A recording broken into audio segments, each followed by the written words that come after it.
नमस्कार। आकाशवाणी जयपुर अजमेर से प्रस्तुत हैं प्रादेशिक समाचार।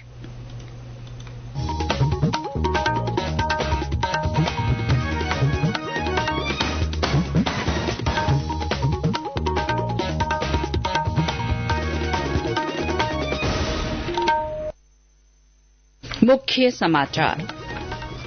खेतड़ी में हिंदुस्तान कॉपर लिमिटेड की कोल्हान खान में कल रात से फंसे सभी लोगों को बाहर निकाला गया।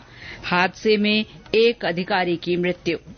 राज्यपाल कलराज मिश्र ने कृषि वैज्ञानिकों से जलवायु परिवर्तन के प्रतिकूल प्रभावों से फसलों को बचाने और कम पानी में अधिक उपज के लिए तकनीक विकसित करने को कहा है। प्रदेश के 27 आकांक्षी ब्लॉक्स में स्वास्थ्य संकेतकों में सुधार के लिए मिशन मोड पर काम शुरू। और राज्य के अधिकतर स्थानों पर तेज गर्मी और लू जैसे हालात, अगले 2 दिनों में लू की तीव्रता और बढ़ने की संभावना।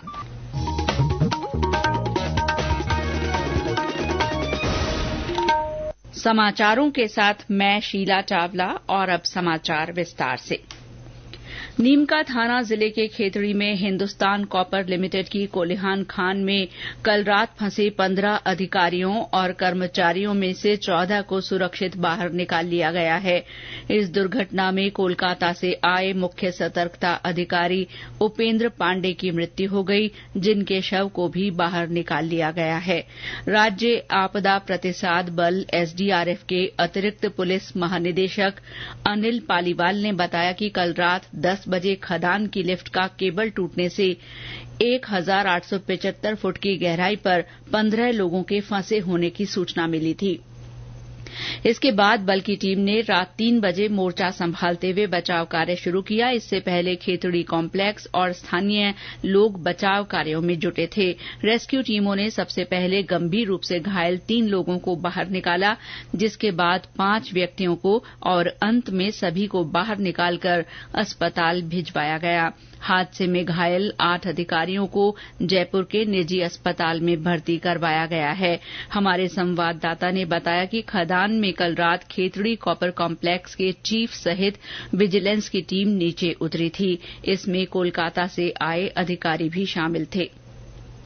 राज्यपाल कलराज मिश्र ने कृषि वैज्ञानिकों से जलवायु परिवर्तन के प्रतिकूल प्रभाव से फसलों को बचाने और कम पानी में अधिक उपज के लिए तकनीक विकसित करने को कहा है। राज्यपाल आज श्री कर्ण नरेंद्र कृषि विश्वविद्यालय जोबनेर के दीक्षांत समारोह को संबोधित कर रहे थे। उन्होंने कहा कि विश्वविद्यालय विश्व स्तरीय संस्थानों के साथ साझेदारी करते हुए विद्यार्थियों के कौशल विकास के लिए भी लगातार काम करे। उन्होंने नई शिक्षा नीति के संदर्भ में कृषि शिक्षा के गुणात्मक विकास और कृषि उद्यमिता के लिए युवाओं को प्रेरित करने पर भी विशेष ध्यान देने पर जोर दिया। उन्होंने कृषि शिक्षा के अंतर्गत खेती में उन्नत बीजों के विकास के साथ कृषि प्रसंस्करण और कृषि विपणन की कारगर नीतियों से जुड़े पाठ्यक्रमों का समावेश किए जाने की भी आवश्यकता जताई। उन्होंने कृषि शिक्षा से जुड़े युवाओं का आह्वान किया कि वे रोजगार पाने वाले बनने की बजाय रोजगार देने वाले बने। राज्यपाल ने युवाओं को कृषि उद्यम स्थापित कर दुनिया में उभरते भारत की अर्थव्यवस्था को उच्च स्तर पर ले जाने में अपनी महती भूमिका निभाने का भी आग्रह किया। इससे पहले राज्यपाल ने विश्वविद्यालय परिसर में कृषि और पशुपालन विकास से जुड़ी प्रसार शिक्षा प्रदर्शनी का अवलोकन किया। उन्होंने विश्वविद्यालय के विभिन्न प्रकाशनों का भी विमोचन किया। बाद में विश्वविद्यालय परिसर में उन्होंने भारतीय कृषि अनुसंधान परिषद के सहयोग से निर्मित मल जल उपचार प्रौद्योगिकी और अपशिष्ट जल प्रबंधन संयंत्र तथा खेल पैवेलियन का भी लोकार्पण किया। पूर्व उपराष्ट्रपति और राजस्थान के पूर्व मुख्यमंत्री भैरों सिंह शेखावत की आज पुण्यतिथि है। इस अवसर पर जयपुर के विद्याधर नगर स्थित शेखावत स्मृति स्थल पर श्रद्धांजलि सभा का आयोजन किया गया। आज शाम हुई श्रद्धांजलि सभा में विभिन्न जनप्रतिनिधियों और आम लोगों ने उन्हें श्रद्धांजलि अर्पित की। राज्य की पहली महिला उप मुख्यमंत्री और गुजरात की पूर्व राज्यपाल डॉक्टर कमला बेनीवाल का आज निधन हो गया। 97 साल की कमला बेनीवाल ने आज जयपुर के एक निजी अस्पताल में अंतिम सांस ली।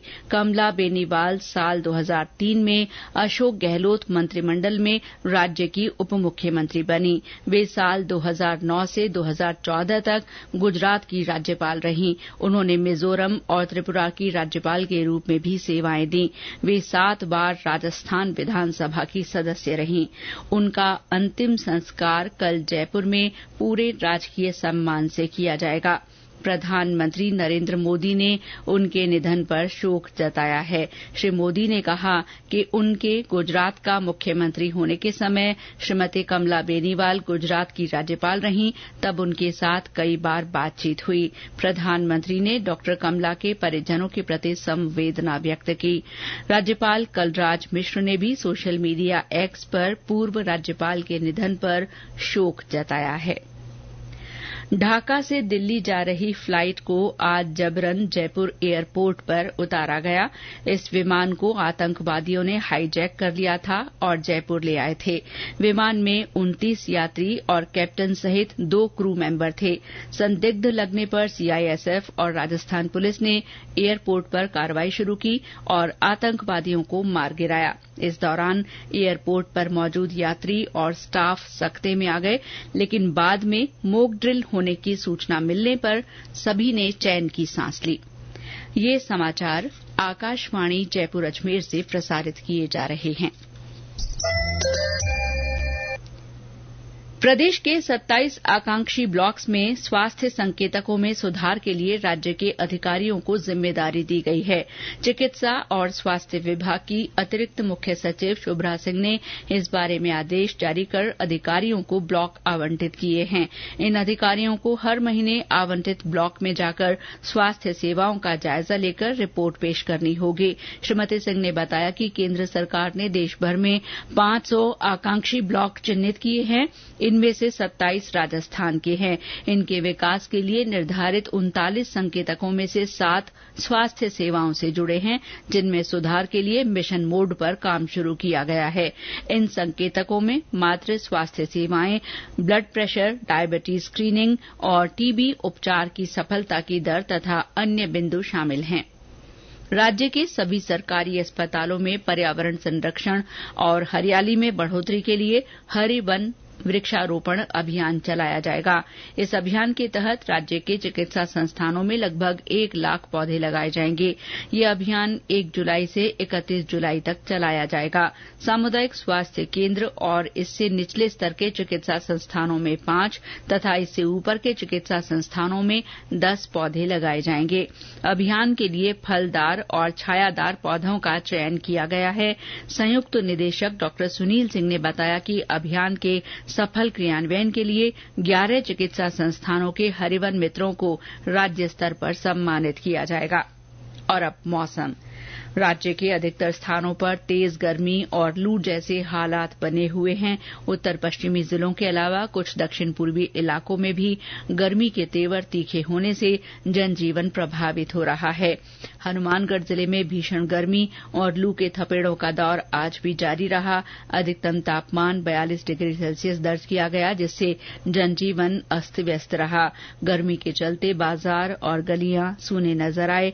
बढ़ती गर्मी के कारण खेतों में नरमा कपास की बुवाई भी प्रभावित हो रही है। जयपुर में दोपहर आग उगलती सी प्रतीत हुई। जैसलमेर में तपती दोपहर में घर से बाहर निकलना मुश्किल हो रहा है।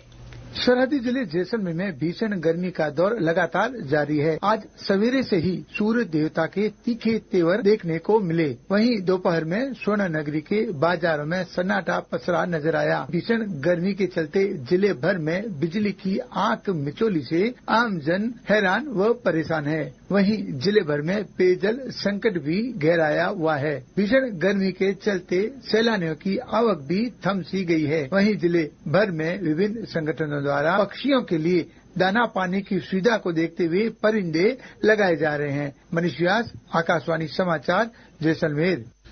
मौसम विभाग ने कहा है कि जैसलमेर फलौदी क्षेत्र में गर्मी और लू का एक नया दौर शुरू होने की संभावना है।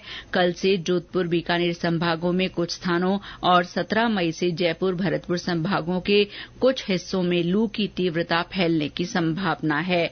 आज तात्कालिक चेतावनी जारी करते हुए मौसम विभाग ने चित्तौड़गढ़, राजसमंद, सिरोही, उदयपुर, डूंगरपुर, बांसवाड़ा, प्रतापगढ़ और आसपास के क्षेत्रों में आंधी और हल्की बारिश की संभावना जताई है। कहीं कहीं बिजली भी गिर सकती है।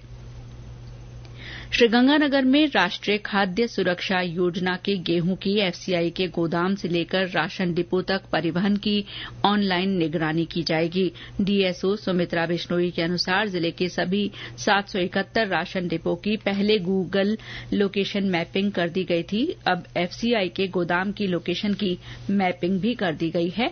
इसमें गोदाम से राशन डिपो तक पहुंचाने के कम दूरी के रास्ते को अपनाया गया है। अब परिवहन ठेकेदारों की ओर से की जाने वाली गड़बड़ियों पर रोक लगेगी। गेहूं के गोदाम में स्टोरेज की स्थिति भी ऑनलाइन रहेगी। बूंदी जिले में रबी विपणन वर्ष 2024-25 के अंतर्गत समर्थन मूल्य पर सरसों और चना की खरीद के लिए सभी खरीद केंद्रों की टोकन पंजीयन क्षमता में 20% की बढ़ोतरी की गई है। सरसों और चना की सरकारी खरीद के लिए पंजीयन फिर से शुरू किए गए हैं। जिन किसानों का पहले पंजीयन नहीं हो पाया था वे अब पंजीयन करा सकते हैं। टोंक जिले में नेवाई उपखंड क्षेत्र में कोथून लालसोट हाईवे पर 2 ट्रकों की टक्कर होने से एक व्यक्ति की मौत हो गई। हादसे में 2 लोग घायल हो गए। पुलिस ने घायलों को एम्बुलेंस की सहायता से चाकसू अस्पताल पहुंचाया। शाहपुरा जिले की कोटड़ी पंचायत समिति में अंतर्राष्ट्रीय परिवार दिवस पर कार्यक्रम का आयोजन हुआ। प्रधान करण सिंह बेलवा की अध्यक्षता में आयोजित कार्यक्रम में राजीविका, कृषि विभाग और पंचायत समिति के अधिकारी कर्मचारी मौजूद रहे। इस दौरान 33 ग्राम पंचायतों के संयुक्त परिवारों के 150 महिलाओं और पुरुषों ने भाग लिया। और अंत में मुख्य समाचार एक बार फिर। खेतड़ी में हिंदुस्तान कॉपर लिमिटेड की कोलिहान खान में कल रात से फंसे सभी लोगों को बाहर निकाल लिया गया है। हादसे में एक अधिकारी की मृत्यु हो गई। राज्यपाल कलराज मिश्र ने कृषि वैज्ञानिकों से जलवायु परिवर्तन के प्रतिकूल प्रभाव से फसलों को बचाने और कम पानी में अधिक उपज के लिए तकनीक विकसित करने को कहा है। प्रदेश के आकांक्षी ब्लॉक्स में स्वास्थ्य संकेतकों में सुधार के लिए मिशन मोड पर काम शुरू हो गया है। और राज्य के अधिकतर स्थानों पर तेज गर्मी और लू जैसे हालात बने हुए हैं।